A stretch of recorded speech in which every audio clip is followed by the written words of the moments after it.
Maka sebab tu Allah sebut dalam surah Asy-Syarh, 2 kali Allah Ta'ala ulang, fa inna ma'al usri yusra, inna ma'al usri yusra. Sesungguhnya setiap kesusahan ada senang, setiap susah ada senang. Pasal apa Allah ulang 2 kali? Allah nak takkid, Allah nak bagi kita faham. Hang pegang dengan aku, hang ada masalah, hang susah, hang mai kat aku, hang balik kat aku, hang cerita kat aku. Tapi yang kini dia buh gambar lah apa semua. Tengok komen mereka tuan-tuan, Allahu Akbar, takut tuan-tuan. Orang komen ni serupa hidup tak ada Tuhan, serupa malaikat ni tak ada untuk catat apa yang kita buat. Nabi larang kita celah orang mati tuan. Yang ni tengok, tu dia lah, ni sumpah serana orang yang tu, dia orang kata macam-macam ni tuan. Kawan tu dah selamat dah tuan-tuan. Dia akan dapat apa yang dia buat di dunia.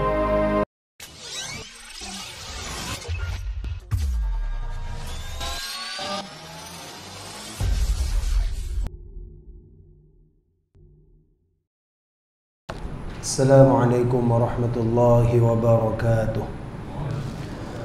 A'udzu billahi minasyaitonir rajim. Bismillahirrahmanirrahim. Alhamdulillahi rabbil alamin. Wassalatu wassalamu ala sayyidina wa maulana Muhammadin asyrafil mursalin wa ala alihi wa sahbihi ajma'in. Subhanaka la ilma lana illa ma 'allamtana innaka antal alimul hakim. Qala rabbi shrah li sadri wa yassir li amri wahlul 'uqdatam min lisani yafqahu qawli. Allahumma la sahla illa ma ja'altahu sahla. Rabbana 'alaika tawakkalna wa ilaika anabna wa ilaikal masir. Allahumma ja'alna min ahli syafa'ati sayyidina Muhammadin sallallahu alaihi wasallam. Alhamdulillah tuan-tuan, insya-Allah kita mulakan pertemuan kita pada malam ni dan sama-sama kita baca suratul Kahfi ayat 1 hingga 10 secara berjemaah insya-Allah. A'udzu billahi minasy syaithanir rajim. Bismillahirrahmanirrahim.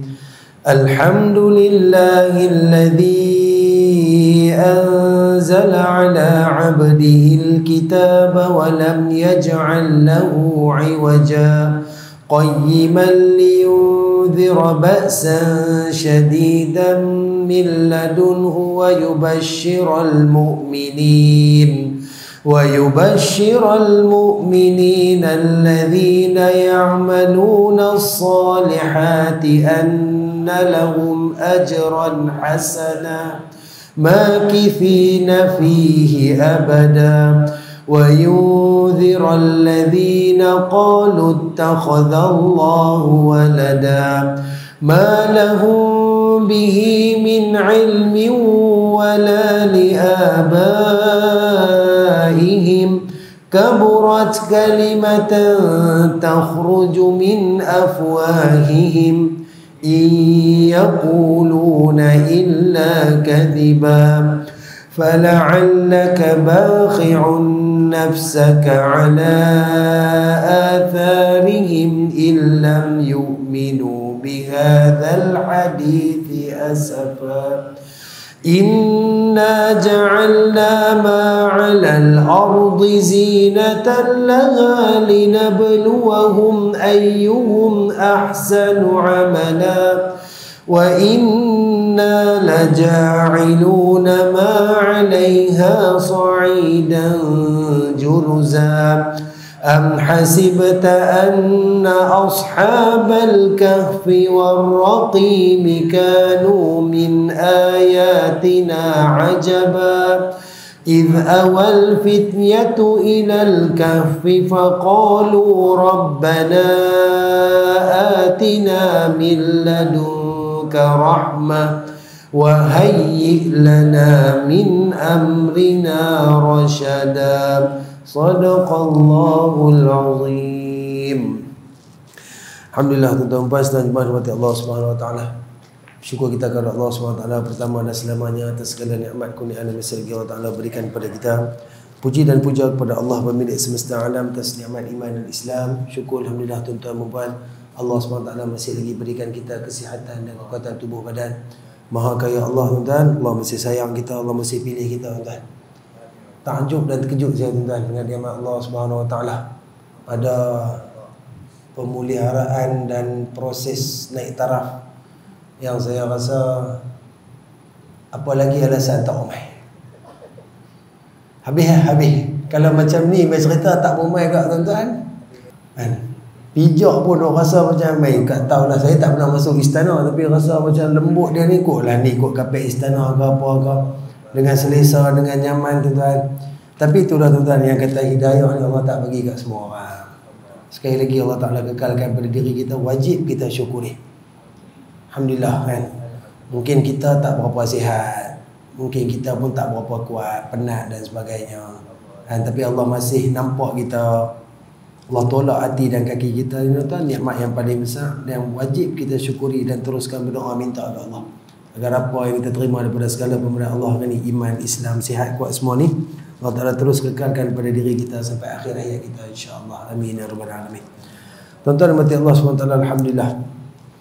Rindu tuan-tuan nak main ke masjid ni.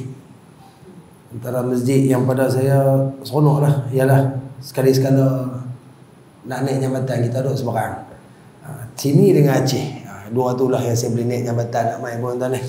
Jadi tuan-tuan dan mati Allah, sebelum nak sambung lah kita punya pengajian kitab kita, sekadar sedikit lah untuk peringatan diri saya dan tuan-tuan. Hari ni kita dah masuk 18 Zulhijjah. Tuan-tuan, Zulhijjah ni semua sedia maklum, bulan yang hebat. Nabi sebut hari yang terbaik sepanjang tahun, afdalu ayyamid dunya. Hari yang paling baik di dunia 10 hari pertama bulan Zulhijjah. Bila orang sebut Zulhijjah ni, orang tak faham. Sebenarnya Zulhijjah ni lebih hebat daripada Ramadan. Hebat sangat. Sebab penggabungan ibadat rukun Islam semua terletak pada Zulhijjah. Dan pada Zulhijjah juga tuan-tuan ada satu peristiwa yang menyeronokkan Allah Subhanahu wa taala. Jadi Zulhijjah ni kita lebih senang kalau kita sebut dia sebagai bulan pengorbanan. Daripada 1 hari bulan Zulhijjah sampailah 13 hari bulan Zulhijjah ni dia penuh dengan pengorbanan. 1 hingga 10 Allah bersumpah dalam surah Al-Fajr. Walaupun dah berlalu tuan, sekadar dah ambil sebab intipati dia kita akan tengok di hujung nanti tuan. 1 hingga 10 Allah sendiri bersumpah walayalin ash. Kebaikan pada dua. Pertama wal fajr, ayat pertama, walayalin ash. Subuh kita tahu tuan, sebelum, semasa dan selepas subuh, semua waktu terbaik. Waktu yang mana Allah turun paling dekat siapa yang mengimarahkan sebelum subuh. Dia bangun tahajud, dia tinggalkan tidur dia. Apa dia mau Allah bagi. Dia minta ampun, Allah ampun. Dia minta hajat, Allah perkenan. Siapa-siapa boleh mai sembahyang subuh berjemaah ni tuan, fadilat dia terlalu besar. Antara solat yang paling afdal, ketiga afdal tuan-tuan, subuh selain daripada Jumaat. Kedua afdal berjemaah subuh hari Jumaat, paling afdal jemaah fardu Jumaat. Kira nak mai subuh ni bukan benda mudah tuan, bukan benda mudah. Untuk saya yang pernah lalui zaman muda yang agak foya-foya, yang biasalah anak Tanjung kan, nak hantu. Kan tuan. Dulu nak mangkit subuh sikit melihat, tapi bila dah boleh mangkit dia tuan-tuan, dia rasa satu kenikmatan dan keseronokan luar biasa. Kemudian Allah sebut walayalin ash, dan hari yang 10. Dua tempat yang mana ada kebaikan diberikan oleh Allah, dan Nabi juga sebut afdalu ayyamid dunya. Cuma beza dia, walaupun Zulhijjah lebih hebat daripada bulan Ramadan, tapi pasal Zulhijjah diangkat. Tuan-tuan, Ramadan Allah bagi keistimewaan yang tak ada pada bulan lain. Apa dia? Setan tak ada sebulan. Masjid ramai, tabung pun penuh. Saya pergi satu masjid Ibadur Rahman, benda hari dia sampai merongok, tak larat kira duit. Tak larat kira duit. Tiap-tiap hari mana tabung buka pun semua penuh. Dia kata saya sampai tak boleh nak buat apa. Orang lain 1-2 pagi seronok tidak nak bangun tahajud, saya duduk kira duit tak habis. Dengan sedekah, dengan baca Quran apa semua. Sebab apa? Setan tak ada. Tapi untuk Zulhijjah dia keadaan macam biasa. Hanya yang menjadi pilihan Allah akan menghidupkan Zulhijjah. Itu pengorbanan. Kemudian dalam Zulhijjah juga tuan, dia ada ibadat haji. Daripada 8 Zulhijjah sampai 13 Zulhijjah. Mudah-mudahan Allah Ta'ala pilih kita semua tuan, untuk segera pijak tanah haram haji umrah insya-Allah. Tuan-tuan, haji ni bukan ibadat mudah tuan. Persiapan mental dan fizikal yang sangat rapi diperlukan. Sebab tu tadi banyak orang memberi cadangan, kalau boleh muda-muda pergilah. Kalau ada duit tuan-tuan, kita ambil package yang mahal. Walaupun orang kata apa ni pergi satu kepala 30,000, 40,000, 50,000 pun dah, 100,000 pun dah tuan-tuan. Tapi kalau ada kemampuan tuan-tuan, pergilah tuan-tuan. Sebab bila umur dah naik tuan-tuan, kekuatan dan keupayaan kita kurang. Sepanjang daripada 8 hari bulan sampai nak settle 13 hari bulan dengan wukufnya, Muzdalifah, dengan Mina, dengan apa-apa semua tu tuan-tuan, lebih daripada 30 km perjalanan. Yang mana perjalanan tu tuan-tuan bukan kita seorang, bukan ada satu lorong kat kita VIP ke apa ke, lautan manusia. Sebab payahnya haji ni tuan-tuan, sebab tu Nabi sebut wal hajjul mabrur laisa lahul jazaa illa jannah. Untuk haji yang mabrur, siapa-siapa buat ikhlas, dia tempuh segala kepayahan dan kesusahan, tak ada yang paling layak untuk diberikan kepada dia melainkan syurga Allah Subhanahu Wa Taala. Dan pada Zulhijjah juga ada pengorbanan pada bermula daripada 10 sampai 13 Zulhijjah, iaitu ibadah korban. Kepada yang buat tahniah, mudah-mudahan Allah Taala angkat kedudukan, buka pintu rezeki dan teruskan memberi ruang kepada kita untuk beribadat sepanjangnya kepada Allah. Tuan-tuan, masyarakat kita bila main tentang korban ni tuan-tuan, dia tak rasa benda tu macam besar dah. Ada orang tuan-tuan, banyak juga saya jumpa, dia bagi dia korban ni dia pernah buat dah sekali dan dia rasa cukup. Tak faham kot pensyariatan korban mai daripada satu ujian yang besar kepada Nabi Allah Ibrahim AS. Kita semua tahu kisah sembelih anak tuan, tapi boleh bayang tak, baca tak sejarah Nabi Allah Ibrahim, kahwin punya lama. Sampai dah berumur, meningkat usia tu tuan, puluh tahun tak ada anak. Allah rezekikan anak. Anak ni baru nak besar, mai perintah suruh sembelih, tamatkan, bunuh. Bukan satu perintah yang mudah lah. Sampai tahap dah dibaringkan, dah ditarik pisau dengan izin Allah tuan-tuan. Nabi Allah Ismail AS, pisau tadi bukan sekadar tak melukakan, bahkan tak memberi walaupun satu calaran. Allah seronok. Ya Ibrahim, qad saddaqta ru'ya. Wahai Ibrahim, kau telah membenarkan mimpi kau, iaitu wahyu daripada kami. Atas tanda seronok, wa fadainahu bidzibhin azim. Kami gantikan tempat Ismail AS dengan seekor sembelihan yang besar. Bermula pensyariatan ibadah korban. Ibadat tuan-tuan, kalau dia main dalam bentuk yearly, setahun sekali, walaupun dia tak wajib tuan-tuan, tapi dia mesti ada fadilat yang besar. Berapa ramai kita yang duit ada tapi tak buat korban. Kondem lagi, tu dia masjid makan kedarah 700, 800 satu bahagian, dia buat penentang apa. Kita pandai cakap, mau pegang orang yang kata tu hampir urus, tengok sekok lembu sudah. Daripada mula hang nak bicari sampailah hang pekah habis apa semua, pecah 1/3. Hang buat tengok. Jumpa tak? Oh, harga Yahudi, subhanallah. Kadang-kadang kita pun heran, Allah bagi kat kita tahunan ni gaji, rezeki, duit, sihat, semua Allah bagi. Tapi sekali nak bagi balik ke Allah Subhanahu Wa Taala tak boleh korban. Sebab tu Zulhijjah tuan-tuan disebut sebagai bulan pengorbanan. Pengorbanan Nabi Allah Ibrahim diiktiraf Allah Subhanahu Wa Taala. Pengorbanan orang yang mengerjakan haji diangkat oleh Allah Subhanahu Wa Taala. Kita, apa yang kita korban untuk Allah dan Nabi sallallahu alaihi wasallam. Allah sebut suratul Baqarah, wa minan nasi may yashri nafsahu ibtigha'a mardatillah. Dan ada di kalangan manusia yashri nafsah, dia membeli jiwa dia untuk mendapatkan redha Allah Subhanahu Wa Taala. Pasal apa Allah gunakan kalimah yashri, beli? Sebab beli tuan-tuan, nak dapat redha Allah, nak beli redha Allah, dia kena ada modal. Apa modal yang hari ni kita bagi ke Allah Subhanahu Wa Taala? Tuan-tuan, minta maaf, dengan kita main solat, kita puasa Ramadan, kita zakat, kita haji tuan-tuan, itu benda asas tuan-tuan. Cukup tak cukup? Tak cukup. Untuk diri saya yang lemah tuan-tuan, tak cukup. Ahasiban nasu an yutraku an yaqulu amanna wa hum la yuftanun. Adakah manusia menyangka dengan mereka mengucapkan bahawa kami beriman kepada Allah, mereka akan dilepas, sedangkan mereka masih belum diuji. Setakat kita buat basic-basic ni tuan-tuan, tak jadi apa lagi. Kalau kata nak kengok, mungkin lepaslah kot daripada garisan fail tu. Tapi nak lalu sirat macam kilat, nak lalu sirat macam burung terbang, tak dapat lagi. Kita kena korban tuan-tuan. Apa yang kita ada hari ni untuk Allah Subhanahu Wa Taala, yang tu yang Allah Taala nak tengok. Harta yang kita ada, apa kita buat tuan-tuan?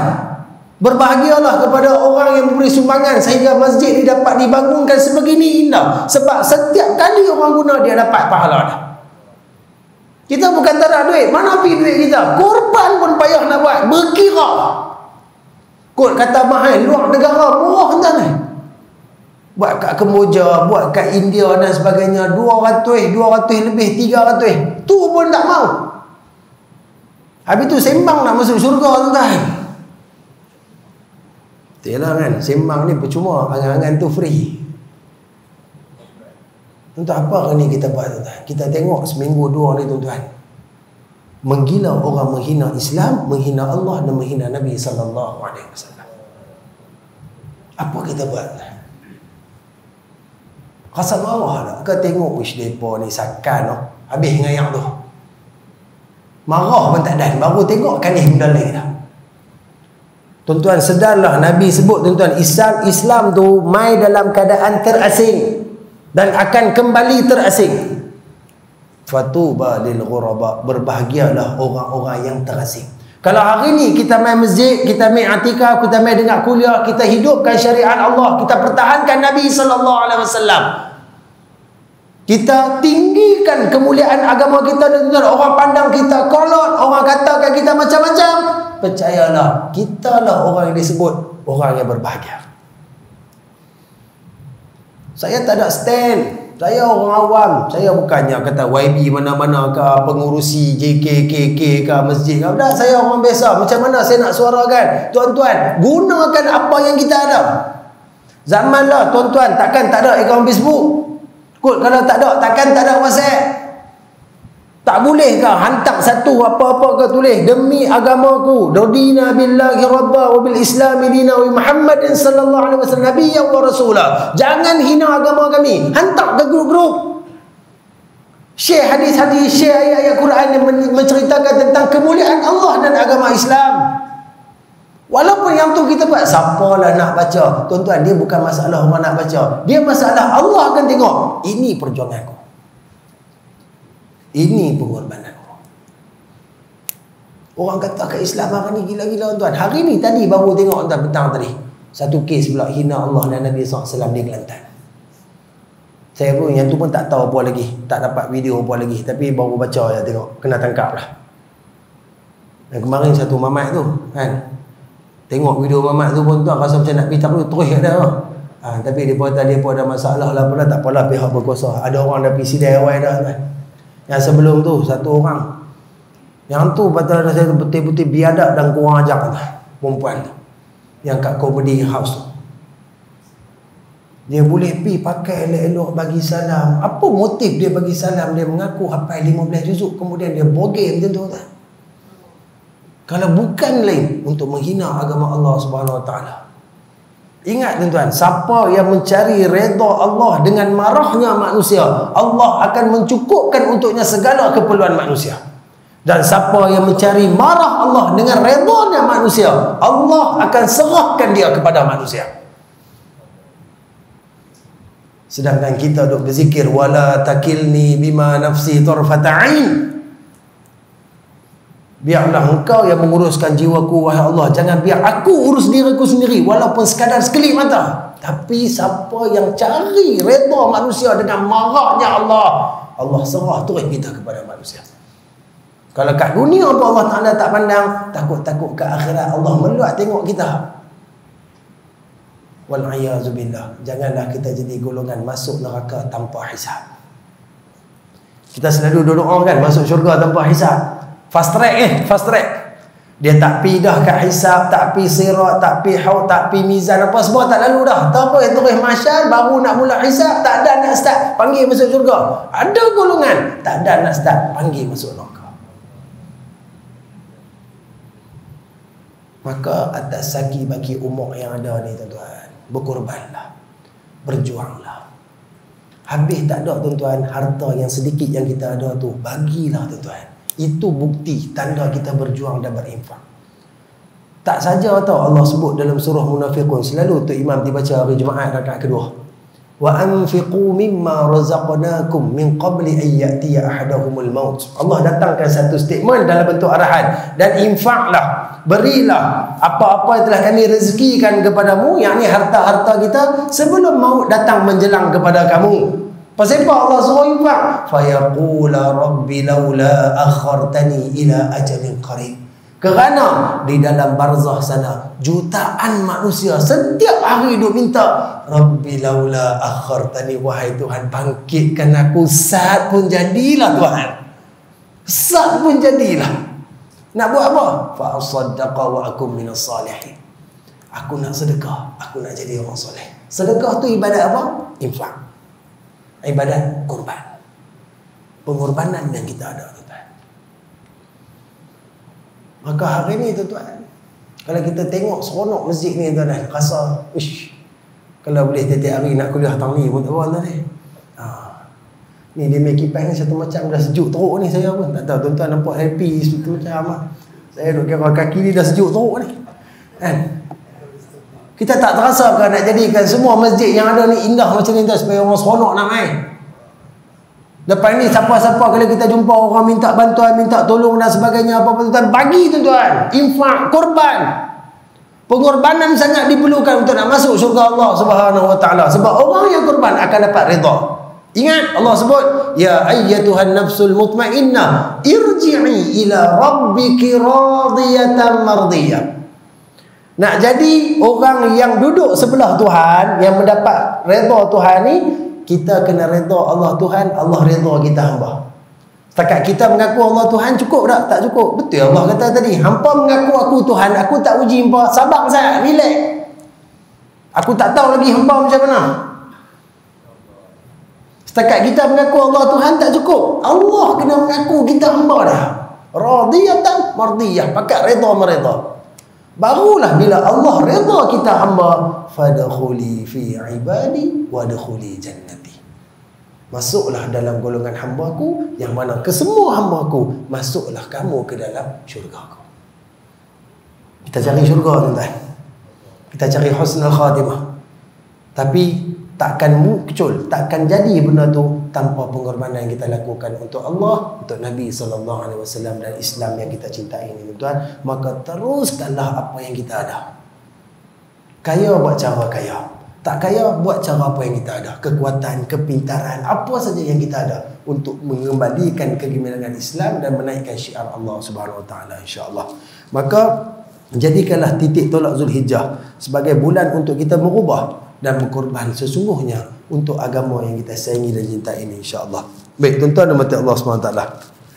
InsyaAllah pada malam ini kita akan sambung lagi pengajian kita menggunakan kitab ringkasan Al-Kabair, di mana pertemuan kita yang terakhir tuan-tuan, kita selesai pada dosa yang ke-17 di bawah tajuk penganiayaan dan kezaliman. Tuan-tuan, saja nak ulang sikit ya. Dosa ni dia ada minta maaf, taubat ni dia ada dua jenis. Satu, taubat kita direct dengan Allah di atas kesalahan kita terusin dengan Allah. Contohnya kita minum arak. Benda tu dilarang oleh Allah, kita buat juga. Maka bagaimana bila kita dah insaf nak berhenti nak buat macam mana? Taubat ke Allah. Kenakan syarat-syarat taubat. Apa dia? Menyesal dengan apa kita buat, azam tak mau buat lagi, tinggalkan terus benda tu sambil istighfar, mohon ampun sebanyak-banyaknya kepada Allah Subhanahu Wa Taala. Mudah-mudahan Allah terima taubat, ampunkan dosa kita. Akan tetapi kalau kita zalim dengan manusia tuan-tuan, dia ada satu syarat yang mana syarat ni duduk paling atas. Apa dia tuan-tuan? Minta ampun dan maaf kepada manusia yang kita zalim dia. Tak dapat kemaafan dia, Allah tak tahu kat kita. Tiap-tiap hari taubat istighfar pun Allah tak ampun dosa tu selagi mana kita tak dapat kemaafan daripada orang yang kita zalim. Dan orang paling ramai masuk neraka Allah, orang yang menzalimi hamba-hamba Allah yang lain. Jangan tuan, jangan jadi orang zalim tuan. Hak kita cukup hak kita, jangan ambil hak orang, jangan makan hak orang, jangan bully orang, jangan hina orang, jangan kutuk orang. Setiap benda yang dibuat tuan akan mendatangkan masalah balik kat kita. Sebab hisab ni dia akan berlaku dalam dua fasa. Fasa pertama, kita dan amal ibadat kita.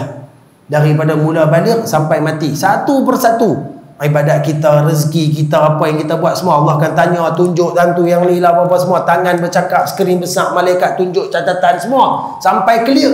Okey, dah mati, selesai, ni pahala hang, ni dosa hang, puas hati. Ingat habis dah. Fasa kedua hisab. Siapa-siapa ada masalah dengan hamba aku yang sedang dihisab ni, mai keluar tuntut. Oh, ya tu yang paling takut tuan. Keluar seorang-seorang yang semua ni kita kenal. Yang ni member aku, ni jiran aku, isteri aku pun ada, anak-anak aku pun ada. Dia ni abang tu, wahai Allah, tadi waktu duk hisab, saya nampak dia rembat kasut saya. Patut saya pergi masjid balik, mai kasut hilang. Dia ni rembat rupanya, saya nak tuntut. Yang ni pula mai, wahai Allah ni, dia makan hak saya. Kami beli tanah sama bang, kami beli tanah sekali, rupanya dia pergi ambil pegang dia masuk bahagian rumah saya, sedangkan hisab tadi saya tengok dia tahu, dia buat dengan sengaja. Saya nak tuntut. Anak kata, wahai Allah, pak kami ni memang kaki masjid, tapi haram, dia tak pernah marah kami pun, kami tak semayang. Dia tak pernah tanya sepatah pun, dan dia tak pernah ajak kami semayang dan baca Quran. Kami nak tuntut. Isteri kata, wahai Allah, hari ni aku derita sebab apa? Kat dunia aku tak jaga aurat. Suami aku tahu aku keluar tak pakai tudung, tapi dia dayus. Dia tak pernah marah, bahkan dia bangga dengan aku. Dia beli lagi aku baju sisi-sisi. Hari ni aku nak tuntut atas kelemahan dia. Nak tuntut, nak bagi apa tuan-tuan? Allah perintah kat malaikat, ambil pahala sebanyak-sebanyak yang berkenaan, bagi ke orang-orang ni. Sampai daripada pahala gunung-gunung tadi clear, ada lagi 3-4 orang. Malaikat kata, wahai Tuhan, pahala dia habis, nak buat macam mana? Ambil dosa mereka sebanyak demikian, buh kat dosa dia. Allahu Akbar. Itu kesan zalim orang. Jangan naya. Hak ni memang naya betul-betul tu ni. Kita tengok ya, apa tak boleh buat, tengok pahala kita sedikit demi sedikit diangkat, diberi kepada orang-orang. Itu kesan paling besar kepada orang yang melakukan kezaliman. Maka jaga diri kita, jangan buat benda tersebut. InsyaAllah malam ni kita nak tengok pada dosa yang ke-18 pada muka surat yang ke-110 di bawah tajuk membunuh diri. Penang terkenal dengan membunuh diri ni jambatan. Sampailah daripada tutup lorong kecemasan tu, jam tu tu. 2 kali naik jambatan hujan, nak berhenti pakai baju hujan tang mana pun tak tahu. Nak berhenti tepi tu, kereta duk main syu-syu, berhenti jugalah tempat macam mana. Punya famous tempat membunuh diri. Tuan-tuan, membunuh diri merupakan satu perkara yang dikutuk oleh Allah dan Nabi SAW. Membunuh diri merupakan satu perbuatan yang menyebabkan kita tidak bersangka baik kepada Allah Subhanahu wa taala. Kita memilih satu jalan di atas pemikiran kita sendiri untuk selesaikan satu-satu masalah, sedangkan jalan yang kita ambil itu jalan yang dilaknat dan dikeji. Ujian diberikan oleh Allah Subhanahu wa taala kepada semua hamba-hamba dia untuk melihat sejauh mana kebergantungan seseorang hamba kepada Allah Subhanahu wa taala. Dan kebiasaannya orang yang bunuh diri ni tuan-tuan, orang yang dia ada masalah yang dia tak mampu selesaikan, paling banyak melibatkan hutang. Hutang. Sebab tu dalam Quran tuan-tuan, ayat yang paling panjang, satu muka, satu ayat dalam suratul Baqarah, ayat 285, menceritakan tentang hutang. Nabi SAW amak kita, kalau boleh untuk elakkan daripada berhutang, jangan hutang. Dan Nabi ajak kita bagaimana doa untuk memudahkan kita membayar hutang. Satu-satu orang yang mendapat kematian yang paling tinggi, iaitu syahid di jalan Allah. Dia keluar, dia pergi berjuang untuk tegakkan agama Allah. Dia mati tuan-tuan. Itu kira mati paling tinggi. Roh dia Nabi sebut katuyurin khadrin, seperti burung hijau yang bebas terbang mana-mana syurga Allah Subhanahu wa taala. Hebat orang mati syahid ni. Macam kita orang biasa ni tuan-tuan, berdasarkan amalan kita, mudah-mudahan kita semua ahli syurga, amin. Bila Allah tengok lepas hisab apa semua, okey, hang pergi tingkat 1, hang pergi tingkat 3. Oh, hang ni bagus, naik tingkat 7, duduk dengan Nabi SAW. Bila kita dah diarahkan pergi setiap-setiap tingkat, kita tak boleh nak naik atau nak turun. Kita duduk tahu itu, terima nikmat yang ada dalam tu. Orang yang mati syahid, dia boleh naik daripada atas, turun sampai ke bawah. Oi, member aku ada tingkat 2, aku ada tingkat 7, saya nak turun pergi jumpa dia. Dia turun, saya dia naik balik, ikut suka dia. Yang macam ni punya mati pun tuan-tuan, ada hutang sangkut. Ada hutang, sangkut. Tu nak bab hutang. Punca paling banyak, tengok statistik yang dikeluarkan sebab bunuh diri adalah disebabkan hutang. Tambahlah dengan ekonomi, masalah tuan-tuan, harga barang naik gila-gila tuan-tuan. Kita jangan takut tuan-tuan, kita jangan takut. Allah ni Ar-Razzaq. Bila harga makin naik, duit kita makin kurang, kerja tak ada dan sebagainya, apa kita kena buat tuan-tuan? Banyakkan ibadat dan usaha. Bukan usaha tanpa ibadat, ibadat dan usaha. Tingkatkan, sedekah kena banyak, semayang kena banyak, jaga hubungan kita dengan Allah. Kita rapat dengan Allah, tuan-tuan. Allah cukupkan semua keperluan kita. Tuan-tuan nak kaya kan nak cukup? Orang kafir nak kaya, tapi kalau orang beriman, dia nak cukup. Apa maksud cukup? Sehari keluar, pergi tengok tu dia tayar pecah. Oh, tadi petang ada orang main bagi sedekah kat kita RM100. Alhamdulillah, duit ni rupanya nak buat tayar. Kan? Bila main hujung bulan, tak ada, dapur dan okey, gaji pun masuk. Bila kita perlukan sesuatu, Allah hantar tepat pada waktu dia. Tu cukup. Makan tak pernah miss, pakai apa, semua ada tuan-tuan. Bahagia hidup. Kalau kaya, hati tak senang buat apa. Juta-juta selalu kita ada sebut tuan kan. Juta-juta duit, rumah gila-gila tuan. Tengok tu dia pada bawah ke atas kena langut ke tu. Kereta ni bersusun. Tapi dengan anjing, dengan security guard, dengan CCTV 100 biji ada kat rumah. Pasal apa? Takut orang pecah rumah. Bahagia ke macam tu? Tu bukan bahagia tuan. Bahagia ni kita boleh buka pintu rumah kita daripada subuh sampai maghrib baru tutup. Niat terpelahang lagu tu, tak rasa takut pun. Itu bahagia. Macam mana rumah orang dulu. Rumah orang lah, tengok tu dia tutup rapat. Hari Ahad pun kita tak tahu ada ke tak ada orang. Pasal apa? Mana boleh buka sekali orang masuk. Biar Allah cukupkan. Kita tak perlu kekayaan. Silap-silap Allah cukupkan tu, kita lebih kaya daripada orang yang kaya. Sebab tu dalam hidup kita tuan-tuan, ada apa-apa saja masalah, balik ke Allah Subhanahu Wa Taala. Sebab tu kita kena mengaji. Dalam Asma Al-Husna, dia ada dua nama Allah. Allah Al-Mani', Allah Ad-Dar. Allah Maha pemberi nikmat, Allah Maha pemberi mudarat. Maksud dia, nikmat yang kita ada hari ni datang daripada Allah. Alhamdulillah ya Allah, aku boleh main maghrib jemaah, aku boleh i'tikaf, dapat pahala sekali nak isyak pula jemaah. Syukur ya Allah, kekalkan kebaikan ni pada aku. Minta ke Allah, terima kasih kan dia. Bila main mudarat, ya Allah aku ada ujian, ya Allah aku ada masalah, bantulah aku ya Allah, selesaikan. Minta juga ke Allah. Masalah yang kita dapatkan ni, kunci dia ada ke Allah. Dan masalah ni juga Allah dah tetap dah untuk satu-satu tempoh. Contoh Nabi Ayub alaihissalam diuji dengan penyakit tuan-tuan, sampai isteri lari. Tapi sabar dan yakin dia kepada Allah sebab dia tahu dia benda tu akan sampai satu tempoh, maka selepas tu akan diberikan balik kenikmatan. Maka sebab tu Allah sebut dalam surah Asy-Syarh, dua kali Allah Ta'ala ulang, fa inna ma'al usri yusra, inna ma'al usri yusra. Sesungguhnya setiap kesusahan ada senang, setiap susah ada senang. Pasal apa Allah ulang dua kali?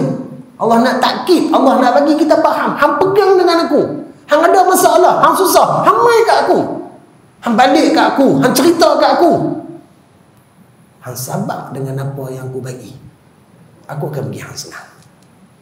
Bukan ambil jalan pintas, tamatkan nyawa, bunuh diri. Bukan dia. Itu jalan tak betul. Itu jalan orang-orang yang berputus asa daripada rahmat Allah Subhanahu Wa Taala. Ada orang tak ada ujian? Mana ada kan? Semua orang ada ujian. Semua orang ada masalah. Cuma macam mana cara kita menyelesaikan masalah itulah bergantung sejauh mana hubungan kita dengan Allah Subhanahu Wa Taala. Tengok dalam surah Baqarah, Allah cerita tentang ayat ujian kan. Walanabluwannakum bisyai'in minal khauf wal ju' wa naqsi minal amwal wal anfusi was samarat. Kami akan uji hangpa dengan ketakutan, dengan kelaparan, kurang harta, kurang makanan, kurang tu, kurang ni. Kami akan uji hangpa. Dan setiap ujian tak sama. Allah sebut antara ujian yang hamba-hamba Allah akan kena. Allah akhir ayat tu dengan apa? Wa basyiris sabirin. Berilah khabar gembira kepada orang yang sabar. Sebab apa tuan-tuan? Ui, sabar ni. Siapa kena tahu? Kita tengok sahabat kita, jiran kita kena musibah, sabar noh, sabar. Sebut senang tak boleh. Kena kat kita, ya Allah. Oh, sebab tu setiap ujian ada teruk dia, dan teruk tu diminta sabar. Tahan dengan teruk. Siapa boleh tahan? Wa basyir, bagilah khabar gembira. Khabar gembira tu apa dia? Syurga Allah Subhanahu wa taala. Maka jangan ambil jalan pintas menyelesaikan masalah dengan membunuh diri. Baik. Firman Allah Subhanahu wa taala, A'udzu billahi minasyaitonir rajim. ولا تقتلوا أنفسكم إن الله كان بكم رحيما ومن يفعل ذلك عدوانا وظلما فسوف نصليه نارا وكان ذلك على الله يسيرا. Maksudnya, dan janganlah kamu membunuh diri sendiri. Sesungguhnya Allah sentiasa mengasihani kamu. Dan sesiapa berbuat demikian dengan menceroboh dan aniaya, maka kami akan masukkan dia ke dalam api neraka, dan balasan yang sedemikian itu adalah mudah bagi Allah Subhanahu wa taala. Suratul Nisa ayat 29-30. Ini larangan paling besar daripada Tuhan Allah Subhanahu wa taala. Wala taqtulu anfusakum. Jangan kamu bunuh diri kamu sendiri. Allah tu Maha Penyayang. Allah kesian kat kamu. Kamu jangan tak kesian kat diri kamu. Bila kamu ada masalah, kamu ada kesulitan, kesusahan, balik ke aku, cerita ke aku. Sebab aku yang Maha Penyayang sentiasa menunggu kamu. Tuan-tuan, ulama banyak sebut, tuan-tuan, puluh tahun kita buat dosa dan maksiat kat Allah Subhanahu wa taala, tuan-tuan. Allah marah kita. Allah punya meluat kat kita. Allah tak suka kat kita, tuan-tuan. Tapi dalam marah, tak suka, meluat tu, rahmat dia duduk depan. Rahim dia duduk depan, tuan-tuan. Pernah, okey, minggu lepas aku buat benda Allah Ta'ala larang, Allah Ta'ala tarik 2 hari tak bagi makan. Ada? Tak ada. Oh, ni aku buat benda-benda macam ni, Allah balas sekian. Tak ada, tuan-tuan. Rahim Allah duduk depan. Dalam marah-marah tu sekali kita tersenang, insya-Allah lah aku perangai macam ni lama dah. Astaghfirullahalazim, ya Allah ampunkan aku, ya Allah. Allah lari mai kat kita, tuan-tuan. Allah lupa yang kita ni pernah buat dosa kan. Allah lupa yang kita ni dia marah dah. Allah lupa tu. Rahimnya Allah Subhanahu wa taala. Sebab tu Allah tak diterima orang yang bunuh diri, dan Allah Ta'ala sebut, siapa yang buat macam tu, fasawfa nuslihi nara, akan dibakar dalam neraka Allah. Nak bakar tu, yasira, benda ni mudah sangat kat kami.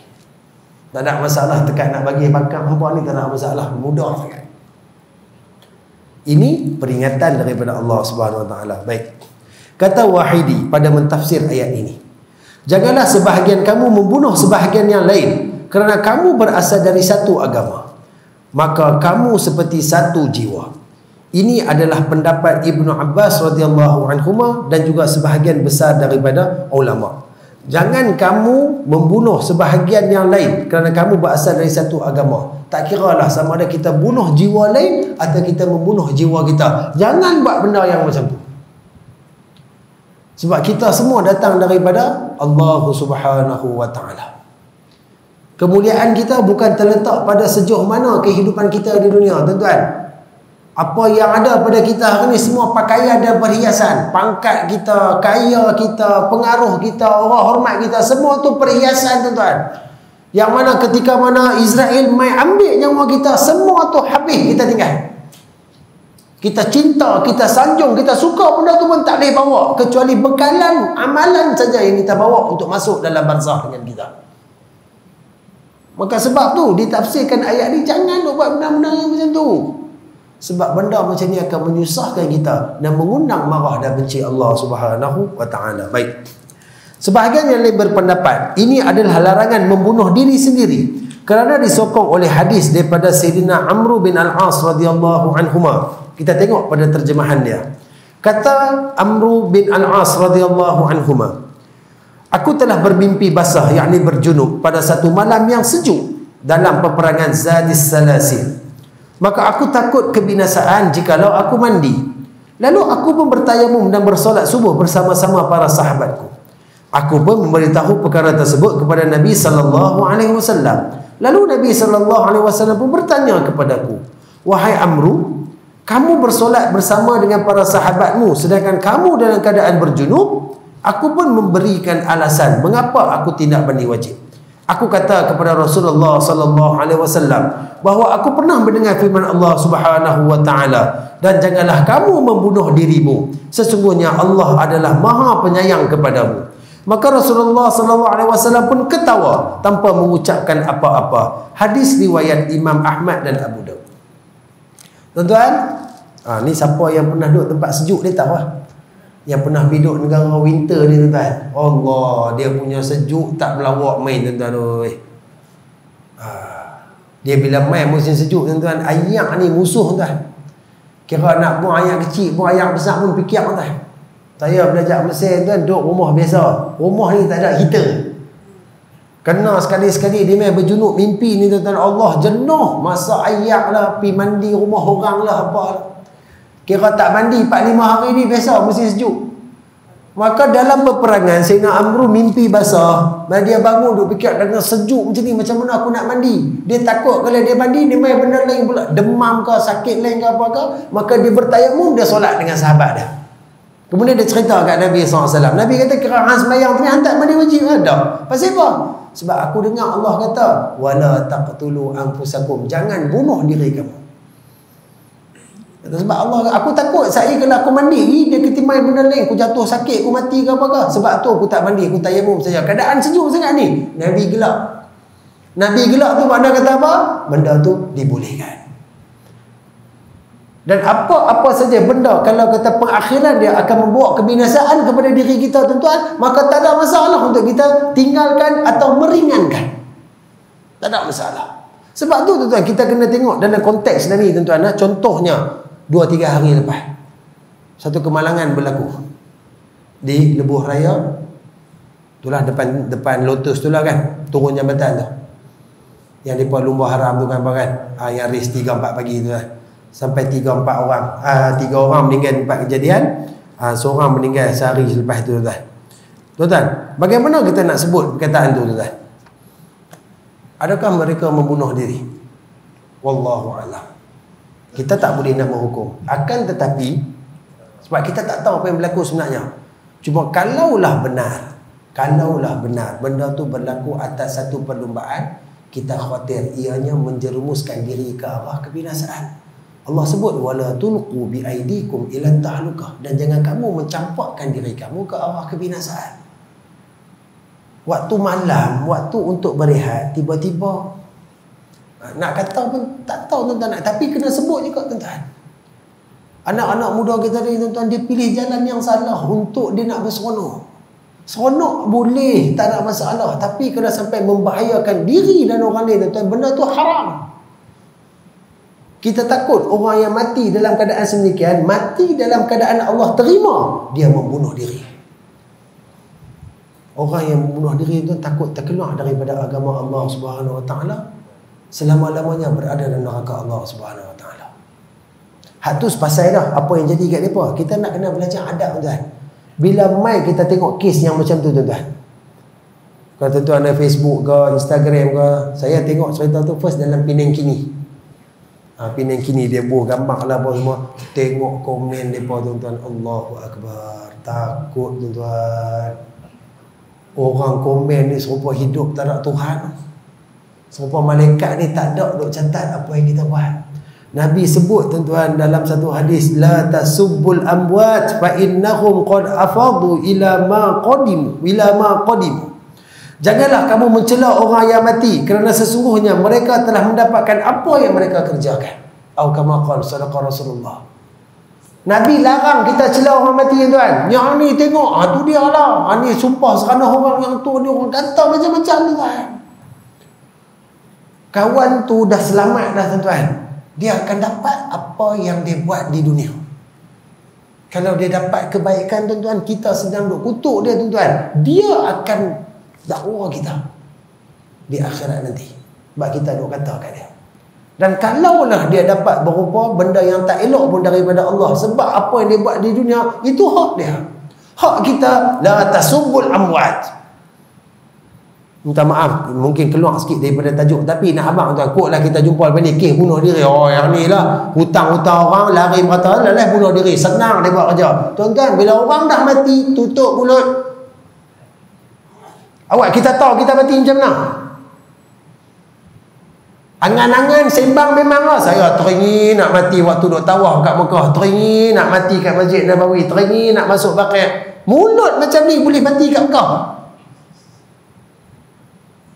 Kita tak tahu pengakhiran kita macam mana, tuan-tuan. Jangan duk kata kat orang. Sebab apa? Dalam hadis yang lain diriwayatkan Imam Tirmizi, Nabi sebut, la tasubbul amwat fatu'dzul ahya. Janganlah kalian mencela mereka yang sudah mati, kerana kalian sebenarnya menyakiti mereka yang masih hidup. Duk tulis komen tu, kalau mak ayah mereka baca, adik-beradik mereka tengok, apa perasaan? Macam ni orang kata kat anak aku, orang kata macam tu, orang kata macam ni. Sebab tu tuan-tuan, kita kena faham, bila main dengan bunuh diri ni, orang pandang jijik lah, kan? Orang pandang hina. Tapi kita kena faham juga, Nabi dah ajar dah. Macam mana cara dia pilih, itu hak dia dengan Tuhan dia. Kita doakan yang baik-baik, kita minta semoga Allah Ta'ala ampunkan dia, letakkan dia di tempat yang paling baik di sisi Allah Subhanahu Wa Ta'ala. Itu hak kita kepada saudara kita yang telah meninggal. Bukan kata, bukan cerca, bukan hina, bukan maki. Sekarang ni tuan-tuan, medium mengumpat ribah ni bukan di mulut dah, tapi di jari. Tu dia type kata macam tu, dia ni kata, dia ni gelak, dia ni sambung, dia ni sambung. Oh tuan-tuan, cakap serupa akhirat tu tak ada. Wal'iyazubillah, moga Allah lindung kita, tuan. Sebab tu Nabi kata dah, tuan, tak ada benda nak cakap, diam. Tak tahu, jangan cakap. Silap cakap, kita akan jadi susah balik. Apabila kita akan dituntut atas segala percakapan kita di hadapan Allah Subhanahu Wa Ta'ala. Jadi tuan-tuan, berdasarkan hadis tadi, Sayyidina Amr bin As, walaupun benda tu melibatkan diri dia, dia tak kacau siapa pun. Kan? Dia tak mandi sebab dia takut akan membinasakan diri dia. Tapi itu juga dibenarkan dalam Islam. Maksudnya lebih daripada tu memang tak boleh lah. Minum ketum lah, kan? Lumba haram lah, apa-apa saja benda yang akhirnya akan membinasakan, menyusahkan diri dan juga orang lain sampai tak menghilangkan nyawa. Semua termasuk dalam bunuh diri. Yang mana siapa yang melakukan sedemikian akan diazab dalam neraka Allah Subhanahu Wa Ta'ala. Baik. Azan lupa.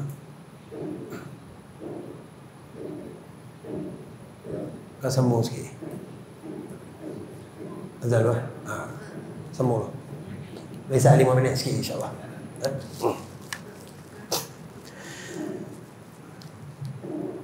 Dalam hadis ini, Sayyidina Amr bin As radhiyallahu anhuma telah mentafsirkan ayat ini dengan makna membinasakan diri sendiri, bukannya orang lain, dan Nabi SAW tidak membantahnya. Baik. Sayyidina Jundub bin Abdullah radhiyallahu anhu mengatakan bahawa Nabi SAW bersabda, "Kana fi man kana qablakum rajulun bihi jurhun fajazi'a fa aqadha sikina fahazza bihima yadah fama raqa'a ad-damu hatta mata. Qala Allah azza wa jalla, 'abdi badarani bi nafsihi haramta 'alaihi al-jannah." Atau kama qala sadaqa Rasulullah sallallahu alaihi wasallam. Yang bermaksud, dahulunya pada umat sebelum kamu terdapat seorang lelaki yang terluka. Disebabkan dia tidak sabar, maka dia mengambil pisau lalu memotong tangannya sendiri. Sebelum darahnya kering, dia pun mati.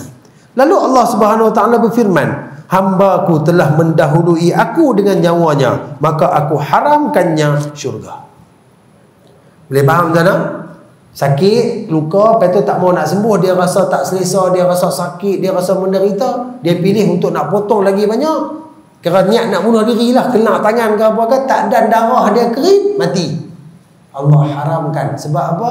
Hamba dia ni mendahului kehendak Tuhan dia. Ingat tuan-tuan, hidup mati kita di tangan Allah. Ketentuan kita di tangan Allah. Takkan kita nak kata, oh dia walaupun dia bunuh diri, bukankah ini qada dan qadar Allah? Tak. Qada ada dua. Kena faham betul-betul. Qada mubram, qada mu'allam. Qada mubram ni tuan, benda yang tak dapat diubah, nak menunjukkan kekuasaan dan kehebatan Allah. Lahir, hidup, mati, rezeki, jodoh, semua tu di bawah qada mubram. Buatlah macam mana pun, ianya datang mutlak daripada Allah. Satu lagi qada mu'allam. Mu'allam ni tuan-tuan, walaupun ditetapkan sejak azali oleh Allah, ianya boleh diubah dengan usaha dan juga kehendak kita. Keluar main tak kerti apa, tak tahu apa tuan-tuan. Berak pun berak di tempat mana kita duduk. Akhirnya bila makin membesar, belajar, otak makin berkembang, tahu cara nak buang najis macam mana. Pergi sekolah belajar ABC, alif bata 1 2 3, pandai baca, pandai tulis. Sebab kita berusaha, kita dapat. Maka ibadat bunuh diri ni tuan-tuan, ibarat bunuh diri ni, dia tak boleh diletakkan pada qada mubram. Oh, Allah dah tetap sejak azali dia akan mati bunuh diri. Zalim Allah. Kalau kenalah benda macam tu kat kita, Allah tetap dah, kita akan mati bunuh diri. Kita semayang, kita buat ibadat, tiba-tiba di hujung kita jadi kafir kepada Allah. Tak daya ke? Tak zalim ke Allah? Sebab tu orang yang bunuh diri tuan-tuan, biasanya dia bukan orang yang beriman. Jangan tengok pada Islam. Islam ni semua Islam. Belum tentu dia beriman. Kalau orang beriman, sudah tentu dia Islam. Dia mengamalkan dan menghayati tata cara Islam. Orang yang beriman, dia makin kuat dengan Allah SWT bila dia diuji dan duduk dalam masalah. Bukan dia makin jauh daripada Allah. Sebab tu kita kena fahami apa yang disebut oleh Nabi Yaqub AS kepada anak-anaknya. Ketika mana mereka diuji dengan kemarau, nak pergi jumpa dengan Nabi Yusuf yang dia tak tahu yang tu adik dia, nak minta bantuan. Apa pesanan Nabi Yaqub? La tay'asu min rauhillah. Wahai anak-anakku, janganlah kamu berputus asa dengan rahmat Allah. Innahu la yai'asu min rauhillah illa al-qaumul kafirun. Sesungguhnya mereka yang putus asa dengan rahmat Allah ialah orang-orang yang kufur kepada Allah Subhanahu wa taala. Ingat tuan-tuan, ujian mai tanda Allah nak kita lebih rapat dengan dia. Jumpa dia, sujud kat dia, nangis kat dia. Bukan cerita dalam Facebook. Facebook ni pun dah macam serupa Yahudi kan. Yahudi dia pun duk sembah wall kan, dinding tu kan. Kita apa sikit pun dah duk pipoh kat wall Facebook tu. Cerita hak tu, cerita hak ni. Tuan-tuan, cerita ke Allah kan, kita ada Allah. 2 rakaat di waktu malam menangis minta ke Allah tuan, saat Allah Taala selesaikan. Nak tahu betul ke tak, kena buat. Saya pun tak pandai sangat nak buat benda ni, saya pun tak baik sangat kan, tapi buat sendiri. Siapa yang pernah buat dia tahu. Sebab tu dalam keadaan ni tuan-tuan, Allah takkan memberi pengampunan kepada orang yang menamatkan hidup dia dengan cara membunuh diri dia. Dia akan dilaknat oleh Allah di dunia dan juga di akhirat. Tuan-tuan dirahmati Allah, saya berhenti setakat ni dulu. InsyaAllah kita akan sambung lagi pada pertemuan yang akan datang. Kita akan habiskan bab ni insyaAllah. Yang baik itu daripada Allah Subhanahu wa taala, yang buruk itu pada kelemahan, kehinaan, kebodohan diri saya. Mohon ampun dan maaf kalau tersalah bahasa, tersilap kata. Tuan-tuan dan puan, kalau ada apa-apa kebaikan yang boleh kita ambil pada pertemuan malam ni, balik segi pakat cerita, kongsi-kongsi sikit dengan isteri kita, suami kita, anak-anak, rakan-rakan, jiran-jiran. Mudah-mudahan ilmu yang baik bila kita faham, kita sampaikan, manfaat ilmu akan lebih meluas. Dan bila kita cerita ke orang, ajak ke orang tentang kebaikan, orang amalkan. Selama mana yang diamalkan, selama itulah kita akan terus diberi pahala oleh Allah SWT, insyaAllah. Wa hadha bitaufiq. Assalamualaikum warahmatullahi wabarakatuh. A'udhu billahi minasyaitanir rajim. Bismillahirrahmanirrahim. Alhamdulillahi rabbil alamin. Wassalatu wassalamu ala sayyidina wa maulana Muhammadin ashrafil mursalin wa ala alihi wa sahbihi ajma'in. Allahumma akhrijna an zulumatil wahm wa akrimna bi nuril fahm waftah alaina bi ma'rifatil ilm wa hassin akhlaqana bil hilm wa sahhil lana abwabal fadlik وانشر علينا من خزائن رحمتك يا أرحم الراحمين وصل الله على نبينا المصطفى محمد صلى الله عليه وسلم وعلى آله وصحبه أجمعين والحمد لله رب العالمين تقبل الله منكم.